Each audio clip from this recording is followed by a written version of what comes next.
அனைவருக்கும் வணக்கம். என் பெயர் முத்து சுபஸ்ரீ. நான் 5ஆம் வகுப்பு படித்து வருகிறேன். என் பள்ளியின் பெயர் ஊராட்சி ஒன்றிய தொடக்கப்பள்ளி சேரன் மகாதேவி, திருநெல்வேலி மாவட்டம். நான் இன்று ஊஞ்சலிதழ் வாசிக்க வந்துள்ளேன். தலைப்பு: யானையின் புத்திசாலித்தனம். ஓர் அடர்ந்த காட்டில் விலங்குகள் வாழ்ந்து வந்தன. அவற்றில் புலி மட்டும் தான் மிகவும் புத்திசாலி என்று நினைத்தது. அதனால் எப்போதும் மற்ற விலங்குகளை பார்த்து ஏளனம் செய்தது. ஒரு நாள் திடீரென்று காட்டில் தீப்பிடித்து கொண்டது.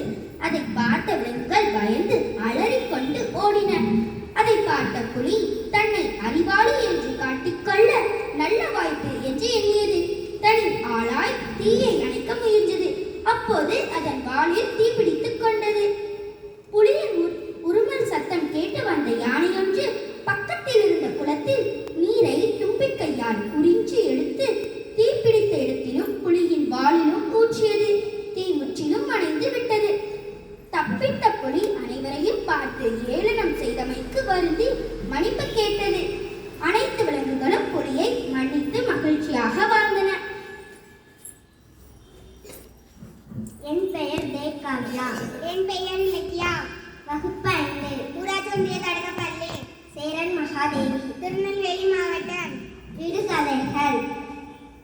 ஈரடுக்கு மாளிகைக்குள் இதமான நீருக்குள் இருக்கிறான் வெள்ளையன். அவன் யார்? தேங்காய்.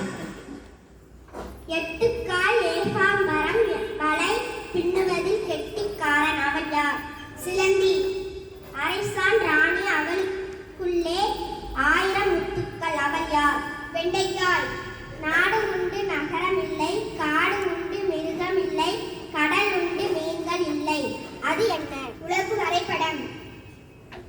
ஓட்டம் என்றால் ஆட்டம் போச்சு. அது என்ன? ரத்தம். எரிந்தால் வருவான், எங்கே போவான் தெரியாது. அவன் யார்? புகை. கோணல் இருந்தாலும் குணம் மாறாது. அது என்ன? அணில். முதுகிலே 3 கோடுகள், சின்ன பிள்ளை. அவன் யார்? அணில். நன்றி.